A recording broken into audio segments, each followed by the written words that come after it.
네, 김종배의 시선집중 3부의 문을 열겠습니다. 자, 먼저 짚어야 되는 문제는 추경인데요. 정부 여당이 전국민 위로금 지급을 위한 추경 편성을 논의를 하고 있죠. 이 추경에 소상공인과 자영업자 손실보상도 포함이 될 거다, 이런 이야기가 있었습니다. 손실보상이 이루어지면 소급 적용도 당연히 이루어질 거라고 생각을 했는데 어제 이상한 이야기가 나오기 시작을 합니다. 소급 적용은 안 한다, 이런 이야기가 흘러나오고 있다는 보도가 있는데요. 어떻게 된 건지 전국 자영업자 비상대책위원회 김종민 대변인 스튜디오로 모시는데요. 좀 자세히 이야기 나눠보도록 하겠습니다. 어서 오세요. 네, 안녕하세요. 네. 최근에 민주당하고 얘기 나눠보신 게 언제였어요? 어제 보도를 확인하고 진위 여부를 확인하기 위해서 몇 군데 연락을 했었고요. 뭐라고 답하던 거예요? 일단은 손실보상 소급 적용과 관련해서 뭐 결정된 바 없다라는 대답들이 좀 있었고, 대부분이 그 6월 8일에 있을 그 법안 소위에서 결정될 것이다라고 얘기를 했고요. 네. 그리고 일부에서는 법안에서 소급 적용이라는 용어를 삭제하게 될 것 같다. 그리고 맞춤형 지원으로 대체할 것 같다, 이런 얘기도 전해 들었습니다. 잠깐, 맞춤형 지원이라는 게 이제 그 이전에 했던 것처럼 예를 들어서 뭐 집합금지 업종에는 얼마 뭐 이런 식으로 이제 한다라는 거죠. 그렇죠. 선별 지원으로 대체하고, 그리고 소급 적용 부분에 대해서는 용어 자체를 삭제하는 쪽으로 논의하고 있다. 용어 자체를 삭제한다는 것은 소급 적용을 안 한다는 얘기잖아요. 그 얘기는. 그렇습니다.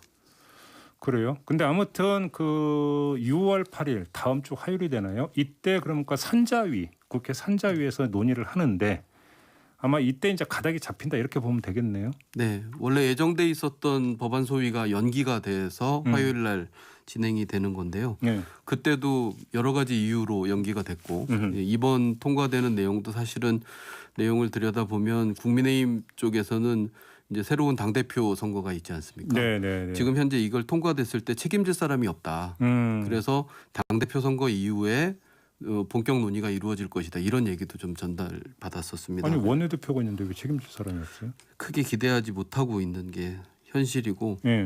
어제 기사로만 봤을 때는 기류는 분명히 변한 것 같습니다. 입법청문회 이전에는 손실보상 소급 적용을 여당과 야당의 그 단일한 입장으로 통과될 것처럼 자신감을 보였었는데 한 발 물러선 온도차를 느꼈습니다. 여야 공이 지금 그런 식으로 이야기를 한다라는 거죠. 네. 그럼 자, 정리를 하면 손실보상법 입법은 가져가는데 그건 앞으로 있을 문제로만 한정을 하고, 그러니까 이전에 있었던 소급 적용은 안 한다. 그러니까 지금 기류가 이렇게 가고 있다고 정리를 하면 되는 거 네, 맞죠? 그렇습니다. 그래서 민주당의 한 의원은 손실보상법에서 소급 적용이라고 하는 용어를 뺄 거다라는 이야기까지 들었다라는 거예요. 네, 그렇습니다. 이렇게 된다. 혹시 그러면 비대위 차원에서 이 이야기를 듣고 논의를 해보셨습니까? 어떻게 할지? 오늘 이제 오전에 비상 그 대책 회의를 그 주재하기로 결정이 돼 있고요. 예. 일단 그 소급 적용과 관련된 논란 자체는 계속적인 그 프레임이었습니다. 우리가 그동안 재난지원금과 관련돼서 손실보상법이 좀 있었습니다. 예. 포항지진특별법이라든지 예. 강원 산불 피해 관련해서 특별법 논의가 있었는데, 그 모든 거는 전제가 그 사건이 만들어져서 생긴 피해 전체를 말하는 거거든요. 우리 그렇죠. 지금 논의하는 것도 코로나 특별법이잖아요. 그것도 다 이제 사건 발생한 뒤에 만든 법인데. 그렇죠. 예. 그래서 소급 적용이라는 용어 자체를 꺼내서 만드는 것 자체가 프레임이고, 특별법을 만들었으면 이 코로나로 인해서 행정명령을 받은 피해 자영업자에 대해서 보상은 당연히 이루어져야 되는 건데 계속 이 프레임에 그 갇혀가고 있다라는. 지금 중요한 말씀을 해주셨는데 손실보상법에 소급 적용을 넣으냐 말 거냐라는 이야기 자체가 말이 안 된다. 그렇습니다. 왜냐하면 손실보상이라고 하는 것 자체가 사후적인 거니까 어차피 그 말씀이신 거죠. 네, 계속적으로 주장하고 있는 부분입니다. 그래요? 그러면 소급 적용이라는 단어가 법에서 빠질 것 같다고 이야기했던 의원으로부터 혹시 추가 설명을 들은 게 있는지 모르겠는데 이게 어느 차원에서 검토가 돼서 어떻게 결정이 됐는지 이야기 경위는 혹시 못 들으셨습니까? 일단 본인의 뜻을 전달해 주신 건 아니었고요. 예. 당내 기류가 그렇다라는 말씀을 전해줬고, 오늘 예. 아침에 보니까 그 뉴스 기사에서도 조금 일부 올라와 있더라고요. 소급 적용이라는 용어를 없애고 소급 적용에 준하는 피해 보상을 실시하는 쪽으로 그 기류가 바뀌고 있다라는 거는 보도에도 올라온. 그러면 소급 적용에 준하는 피해 보상이라는 게 뭔가 조금 아까 했던 맞춤형 지원. 네, 선별 지원. 그래서 예를 들어서 뭔가 집합금지에는 얼마, 뭐 또 제한에는 얼마, 이전에 했던 것처럼 그런 식으로 한다. 그렇게 예상하고 있습니다. 그러면 비대위에서 받으실 겁니까? 어떻게 하실 겁니까? 전혀 받을 수 있는 내용이 아니고요. 예. 저희가 말하는 건 얼마를 달라라는 얘기라든지 뭐 그런 얘기가 아니라 의무를 다하라는 거거든요. 어제 기사를 보니까 손실보상 소급 적용 여론조사를 돌렸다라는 내용이 있었습니다. 네. 반대의 기류가 많고 소급 적용에 대해서는 더 반대하는 사람들이 많다. 이거는 해야 될 의무거든요. 그 의무를 물어보고 결정하는 게 도대체 어디 있습니까? 의무는 하지 말라고 하거나 네. 반대하는 사람이 많더라도 반드시 해야 되는 거라고 생각을 합니다. 아니 비대위원회에서 당 지도부는 좀 만나보셨어요?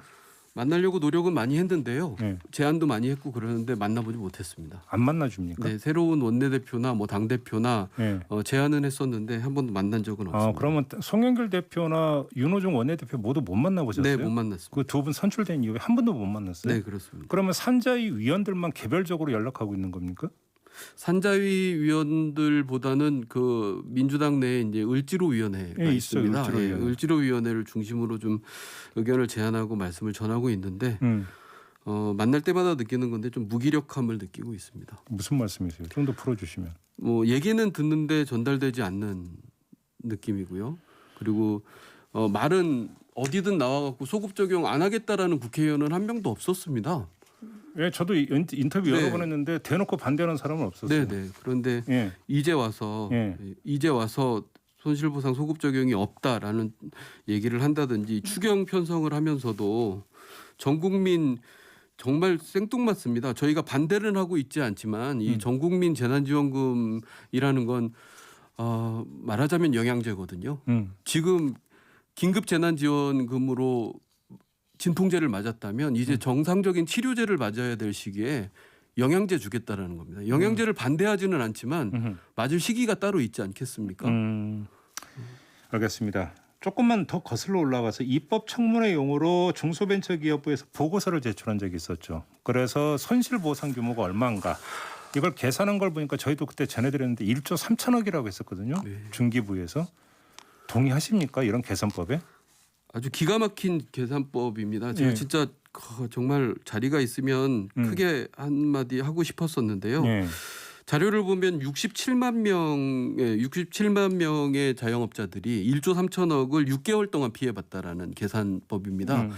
그거 막 1조고 67만 명이니까 계산하기가 어렵게 생각하시는데요. 6개월 동안 자영업자 한 분 한 분이 한 달에 30만 원 손해봤다라는 얘기거든요. 계산법이 그렇게 아주 네, 단순한 그렇습니다. 겁니까? 아주 단순합니다. 한 달에 30만 원. 한 달에 30만 원 손해본 사람들이 예. 작년 한 해 동안 120조를 대출을 받았어요. 한 달에 30만 원 손해본 사람들이 1조 3천억 손해본 사람이 120조를 대출받았다라면 100배네 대출금이. 이게 무슨 부동산 담보대출도 아니고 이 대출 한도도 자영업자들한테는 한도가 맥시멈 7천만 원입니다. 근데 기존 대출들이 다 있기 때문에 이 코로나 재난지원금으로 대출받은 경우는 평균 한 2, 3천만 원에 불과합니다. 그런 예. 사람들이 120조를 대출을 받았다라고 하면 예. 피해 규모를 그리고 67만 명이 집합 제한 진짜 이 자료를 만드신 분한테 물어보고 싶어요. 9시까지 시간 제한을 받은 음식점만 전국에 70만 곳입니다. 모든 업종 다 제외하고 음식점만 70만 곳이라고 하면 네. 얼마나 많은 업종이 있습니까? PC방, 당구장, 노래방 이 다양한 피해 업종들, 집합 제한 업종들 우리 그렇게 맨날 불편해하고 있는 유흥업소 업종들 하나도 포함 안 해도 70만이 넘습니다. 근데 이런 계산법은 어디서 나왔는지 도대체 모르겠습니다.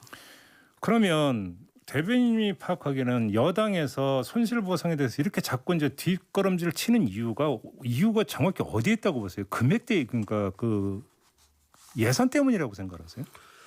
일단 이런 사회적 재난이 있을 때에는 분명히 피해 보신 분들이 굉장히 폭넓게 있습니다. 폭탄이 터지면 폭탄 주변에 있는 사람도 있고 멀리 떨어져서 낙진 피해를 보는 사람들도 있겠죠. 이럴 때는 가장 피해가 직접적인 피해를 본 사람들의 어려운 문제를 먼저 풀어야 그 이후에 이제 간접 피해라든지 이런 분들까지도 고민을 할 수 있다라고 생각을 합니다. 예. 정면으로 대응하고 그리고 저희가 사실은 이 정부 그리고 180석이나 이 민주당 의석을 만들어준 데에는 피해자나 약한 사람들이나 어려운 사람들에게 손 내밀어주는 그 공감대에 저희가 손을 들어줬던 거 아닙니까? 세월호도 있었고요. 네. 그리고 우리 다양한 문제들에서 공감대 때문에 우리가 만들었는데 지금 이 피가 철철 흘러내리는 자영업자들 상황은 지금 이게 몇 달째 희망 고문에 시달리고 있는지 모르겠습니다. 그리고 정면으로 대응해야 된다. 그리고 가장 직접적인 피해를 받은 사람을 먼저를 풀면 간접 피해는 그 이후에 기준점이 만들어지기 때문에 같이 풀 수 있다라고 생각을 합니다. 네, 그래요. 그러면 오늘 대책 계획이 있다고요? 네, 11시에 있습니다. 혹시 지금 자영업자 비대위에 다른 어떤 그 자영업자나 이런 분들이 지금 뭐 합류한다 이런 이야기 혹시 있습니까? 네, 지금 저희가 그 입법 청문회 이전에 피해 자영업자가 제안하는 손실보상 법안이라는 내용으로 기자회견을 했고 당일날 우리 또 시선 집중해서 불러주셔서 네, 설명을 네. 할 기회가 네. 있었습니다. 네.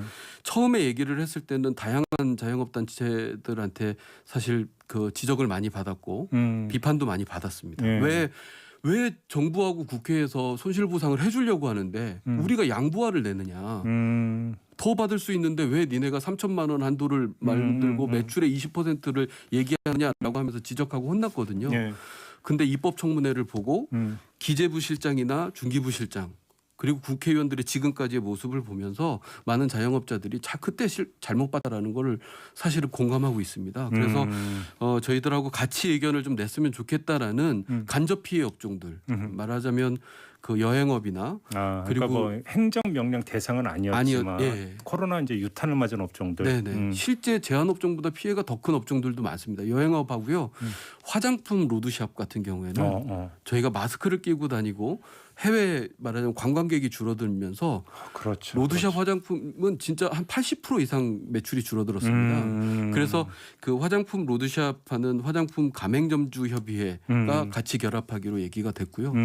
그리고 학원을 운영하시는 분들도 피해가 굉장히 큽니다. 그래서 학원 사업자들 그리고 이제 실내 체육 시설이라든지 그리고 유흥업 이런 데까지 같이 우리 같은 한 목소리를 내야 될 때가 됐다라는 형태로 지금 규합되고 그런 의견을 전달받고 있는 그런 상황입니다. 알겠습니다. 마무리를 해야 되는데 저도 지속적으로 이 문제에 관심을 갖고 다루고 있는데 뭔가 진전이 안 되고 있어서 저희도 좀 죄송한 그런 마음입니다. 그런데 빨리 좀 어떻게 좀 뭔가 좀 뻥 뚫렸으면 좋겠다라는 뭐 자영업자 비대위에 더하겠죠. 그런 소망이 더할 것 같은데 이런 소망을 좀 전하면서 오늘 인터뷰를 좀 여기서 마무리해야 될 것 같습니다. 고맙습니다. 네, 관심 가져주셔서 감사합니다. 네, 지금까지 전국 자영업자 비대위 김종민 대변인이었습니다.